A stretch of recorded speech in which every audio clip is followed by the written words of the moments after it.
Hey everybody, ABC 10 meteorologist Brendan Menchef here with a drought update. We're going to talk about the drought. It's actually improved. What little drought we had left is almost entirely gone now. We'll talk about why.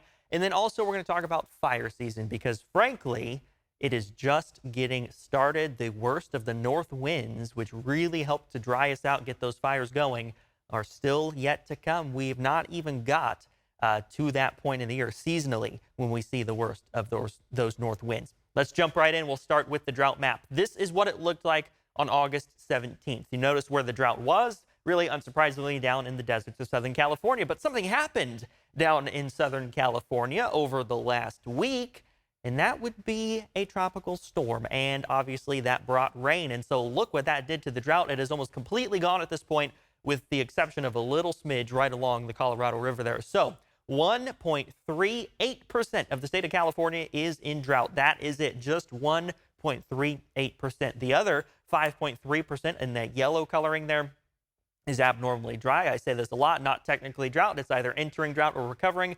And in our case, it is largely recovering from drought. And then the other 93.33% of the state, really all the way from the border up towards Redding, up towards Siskiyou, there is no drought whatsoever. It's not even abnormally dry because of the very wet winter we had primarily. And then we've had some rounds of some rain in some random places, and especially what was left of what once was Hurricane Hilary really helped to knock out the drought that was left down in Southern California. So here's the path that Hurricane Hilary and then Tropical Storm Hilary took as it made it through California. Now, the heaviest rain, if you watched the videos that I did last weekend on those updates with the storm, the heaviest rain from Hilary was on the north side of the storm and the east side of the storm. It was very lopsided by the time that it got here into California. And so what that did is it put rain on one and two sides of the storm and not much else on the other side. So as we zoom into Southern California here, along the coast, San Diego, Oceanside, Los Angeles, Anaheim, even up towards Santa Barbara, Bakersfield, 1 to 3 inches of rain fell.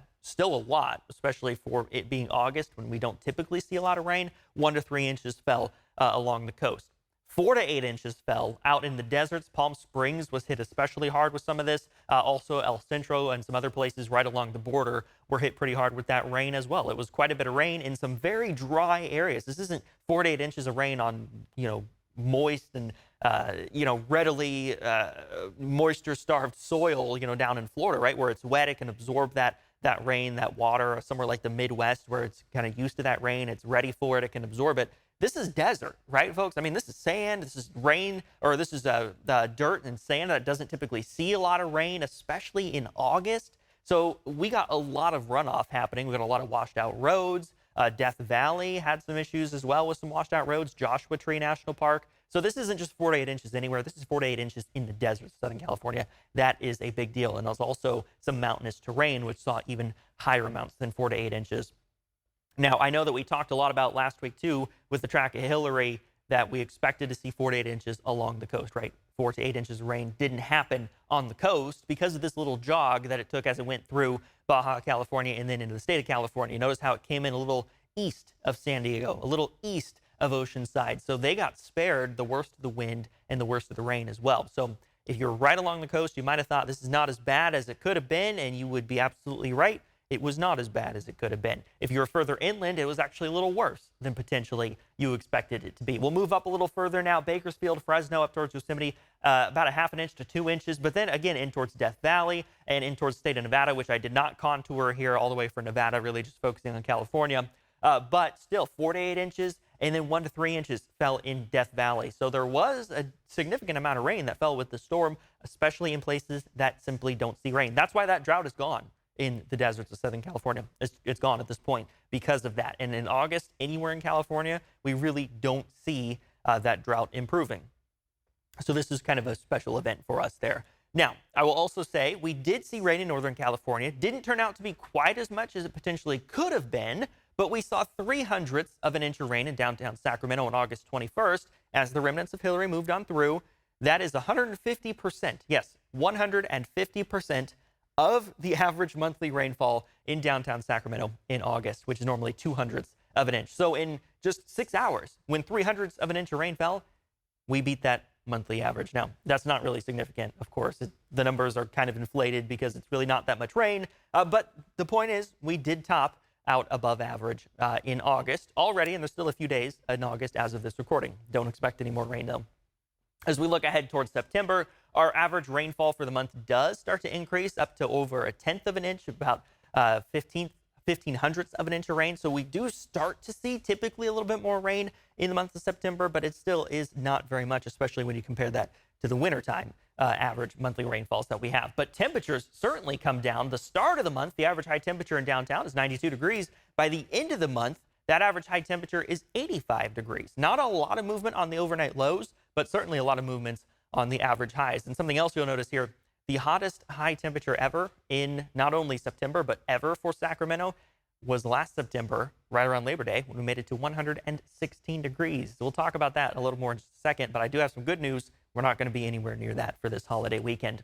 Looking at the average monthly rainfall, I said it does start to go up in September, 15 hundredths of an inch. Well, it goes up even more in October, even more in November, and certainly December, January, and February, where we're over 3 inches on average in a month. So it's not very much right now, but September does kind of signal that the gates are opening a little bit for that typical monthly rainfall to start going up. Again, October is not even that much either, less than an inch. But we are entering that rainy season once we get closer to October and November, and certainly through the wintertime months. So just kind of something to look ahead to. I'm not really implying anything here, not implying we're going to get rain in September. On average, we typically do get a little bit more than in August. But what I am saying is that there are things to look forward to over the next couple of months as we really start to transition out of this summer season and in towards autumn. Looking at the weather pattern, this is as we approach the start of September and in towards Labor Day weekend as well. High pressure building in from the east. That's going to send temperatures climbing to about 100 degrees by the middle part of this coming week. So about August 30th, maybe August 29, 30, 31, we'll be right near 100 degrees. But then low pressure starts to drop in immediately after that. So Friday, Saturday, Sunday, as we work through the Labor Day weekend, low pressure starts to make its presence felt. So temperatures are going to go up initially for the middle part of the week and then down as we go through the Labor Day weekend here in Northern California. So this graph is showing the chance of making it to at least 90 degrees for a high temperature throughout Labor Day weekend. So the Thursday before Labor Day, there's an 80% chance we make it to 90 degrees. I've got a forecast high closer to about 97, 98 for this coming Thursday. But look at Friday. The Friday going into the Labor Day weekend, there's only a 20% chance that we make it to 90 degrees. Saturday, Sunday, there's a 40% chance we make it to 90 degrees. And Monday, there's a 30% chance. So that is Labor Day there. Monday, only a 30% chance that we make it to 90 degrees. What is this saying? It's saying that we will likely be below average through the weekend with not very good chances of it even being an average holiday weekend. So here's where my forecast currently stands through the Labor Day weekend. Saturday, Sunday, 85 degrees. Monday, Labor Day itself, 84 degrees. That's what I've got for a forecast right now. In the numbers, the models continue to kind of hone in on these numbers as we get closer, which is good news. There is still a lot of spread, so we could see maybe Friday, Saturday coming in warmer than what we have right now, whereas we still cool down Sunday, Monday. Could all come in closer to 90 degrees, but as of this recording on Sunday morning, and looking ahead to this coming Labor Day weekend, this is what I've got in a forecast right now, which middle 80s, about 5 to 10 degrees really below average for the time of year is great already. When you remember what we had last Labor Day weekend, the hottest heat wave really that we've ever had in Northern California, we will take these numbers. So this is looking back at 2022. Sunday, September 4th, we're 106 degrees in Sacramento. Labor Day, we're 113 degrees in Sacramento. Then Tuesday, September 6th, the all-time hottest temperature, 116 degrees. The day after that, we were 109. The day after that, we were 113. Then after that, so starting on Friday, September 9th, that's when we started our cooling trend there. But this was a brutally hot stretch. I mean, a lot of us remember this like it was yesterday. I'm sure we're glad that this is not yesterday and this was a lot further away. But yeah, looking back now, almost a year later, we're talking about middle 80s for Labor Day weekend, which is great, perfect weather for anything you want to do outdoors. And then looking back at last Labor Day when we were 116, all we wanted to do was stay indoors with the curtains closed and the AC cranked up to about 68 degrees or so. Moving on now, that's looking out into the future. Let's look at fire season so far this year, kind of shifting gears a little bit, but this is the focus of this update. So last year at this time, as of August 25th, there was 141,000 plus acres burned. with about 5,200 fires. This year, we actually have less fires. We've only had about 4,800 fires, but we do have more acres burned so far at 190 plus thousand acres. That's, again, year to date for 2023. That's what it looked like last year. Here's what the 5-year average year to date looks like, though. The 5-year average is 4,500 fires with 873,000 plus acres burned. I'll kind of step out of the way for a second so you can see the whole chart. So we are below average, which is great, actually significantly below average, but that acre count is a little higher than last year, despite the fact that we've had fewer fires. So fire season still here, right? It's been a slow start. We had a lot of rain. We had a lot of snow. That's really helped to insulate us from an early start to fire season. But at this point, fuels are drying, especially below 5,000 feet, and especially in the valley, fuels are dry. So it's not going to take much for fires to start. We already have a lot of them up in Oregon. We have a lot of them up in far northern California, and we've had some big ones down in Southern California so far this year as well. It's been quiet so far in Northern California, but that doesn't mean we're out of the woods, because lightning has been the primary threat for fires up to this point. But shortly, really once we get to about the latter half of September, certainly by the time we get to October, that's when we start to experience those north wind events. And north winds are dry wind, they're strong winds, and those are the ones that really cause us problems when it comes to fire danger. So here's what we're looking at here. Let's explore that north wind a little bit. This is a wind rose. So this is north, this is east, this is south, and this is west. And what this is showing is where the winds typically come from in a given month. So this is for September. What we're seeing here is the majority of the winds, because the bars are the longest, the majority of the winds are actually coming from the south and southwest. This is in Sacramento. So you can see that there.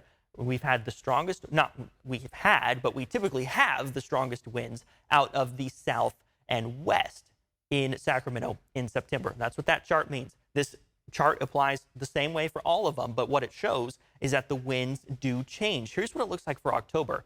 Look at the north winds, the strong north winds, and the predominance of north winds in Sacramento in October. This is, again, when we get those highest fire danger days, when we have those dry north winds, because they come out of the north, they ride down the mountains, which further dries them out. So they're already coming in from the north, which is typically drier to begin with. Then they dry out even further as they come down the mountains, and they pick up speed as they come down the mountains into the valley. So again, this is why those north winds are our most dangerous fire danger days and those most concerning wind event days as well. We also do get a fair amount of southerly wind days in October, but again, the ones with the fire danger that bring the highest fire danger are the north winds. And in October, you notice how we really start to see those. In September, we have maybe a few days with some weaker of those north winds, but nothing like what we see in October. So that's September. Here's October. Now let's look at November and December. Look at November, look at December. Certainly in November as well, we have a lot of those north wind days, right? Those winds out of the northwest, out of the north. Those are those dry winds. Those are those high fire danger days, and that's where we get those north winds. In November, we have a lot of those. We also do get some southerly, some southeasterly winds, but for the most part, November's primarily northerly wind. In December, similar story. We get a lot of those days with north winds, but we also do get a lot more with winds out of the south and east. And by the time we get to December, if we have a typical kind of rainy season where we get a little rain in October, we get a little more rain than that in November, then we get some more rain, snow in December. Once we get to December, January, even if we get north winds, that fire danger is typically a lot less because we have had that rain and the snow to kind of wet everything, so that even if we do get those winds, things don't spark quite as easily. But certainly if we have a dry September, October, November, and we still get those north winds in December, this can still be a problem. We also get north winds in January, but we also get a lot more variation in January as well as more precipitation, which helps to limit that fire danger. But that's why we talk about those north winds, especially over the next couple of months, because those north winds, I'll say it again, bring the highest fire danger. So if you haven't prepared yet for fire season, it's been slow, that's fair. Now's the time, right? Get your go bags packed. Set them aside. Make sure you have a go bag for each person in your household and maybe one for each pet as well. At least make sure you have all the things you need for your pets. Important to get all that now before you're placed under an evacuation warning, evacuation order. It's always better to be prepared ahead of time so that you don't have to deal with it as a fire threat is potentially imminent for your location. I went up and talked to CAL FIRE in Auburn about the fire season just getting started. We had some lightning earlier this month, and really those have been kind of isolated, and it's helped that the highest terrain where we typically see the most lightning has stayed wet, because there's still some, not a lot, but there's still some melting snow up there, and things are still wet above about 5,000 feet. But when we get those north winds, it's a different story. So the message here, if you take nothing else away from these next few minutes, the message here is to prepare now, because we are not out of the woods yet. Due to a slow inception of fire season, people are a little bit lax on where we were a couple years ago, because we're not getting the ignitions and the large fire growth that we've seen over the last 5 to 7 years. But now's the time to be prepared. We need to have our go bags ready. We need to have our evacuation routes planned out well ahead of time in the event that we do have a rapidly expanding fire. CAL FIRE Battalion Chief Nolan Hale urges Californians to stay vigilant. With the extreme amount of moisture that we were able to hold on to late into this spring and early summer months over the Sierras, our fuels have stayed in more of a green up phase across a lot of the region. Below 5,000 feet, our fuels have cured, especially in the light grasses and smaller shrubs. Those are cured out and ready to burn. But we are expecting a more aggressive fire season moving forward. Though lightning is the main threat for new fires for now, the upcoming fall season, specifically October and November, are the months with the most north wind events, and therefore the highest fire danger days. As we get into those September, October months, they do come more prevalent to us, and they do occur more often. We're always watching the weather as far out as possible, a month to 2 months out, to try and predict as early as we can any heat events coming that we may see in a couple weeks, to a month out where we may see some of those northerly winds. Anytime we do have a red flag warning here in Placer County, the red flags do go up at all of our fire stations. Big banners warning the community that we are in a high-risk event for a certain period of time. Those go up and get taken down according to the current weather predictions. And that is a very good time to practice your evacuation routes, getting your go bag and your pets loaded in your vehicle. It's important not to let preparedness slip. No matter where you are, from Siskiyou to San Diego, the worst of the fire season is potentially still yet to come.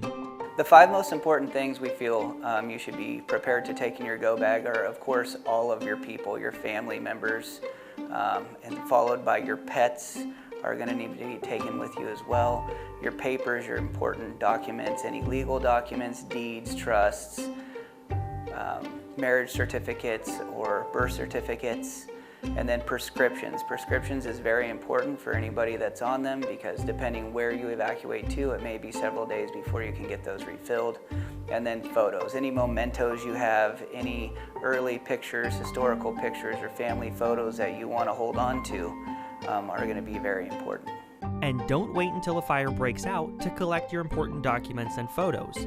Go bags should be packed and set aside for the season. This absolutely needs to be packed ahead of time in a go bag or a go box. Know where it's going to fit in your car, know where your pets are going to fit in your car, how to transport them, how to care for them in a location different than your house. It's also important to know the difference between an evacuation warning and an evacuation order. It could save your life. So an evacuation order is issued when fire and danger to the public is imminent, coming in within the next 2 hours.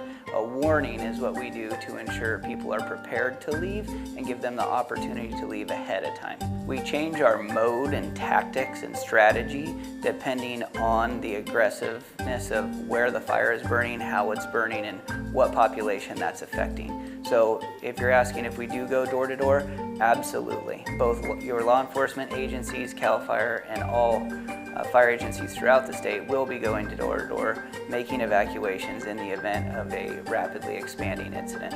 In addition to utilizing television and wireless emergency alerts, another tool California law enforcement uses to warn people to evacuate immediately is a distinct European-style siren known as the high-low siren.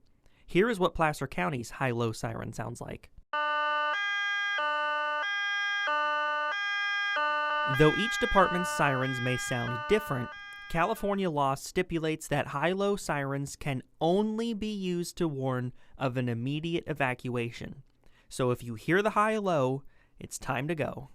Listen for the high-low sirens, heed any evacuation warnings or orders immediately, and leave the area so we can do our job. With the horrible Maui fires at the forefront of our collective conscience, the battalion chief says it's a reminder to be ready to leave. I think we all need to take this opportunity to reflect on how prepared we are to leave. We all live in an environment where rapidly expanding fires do occur, and we've all lived in it for some years, so hopefully everybody has a plan and is ready to go.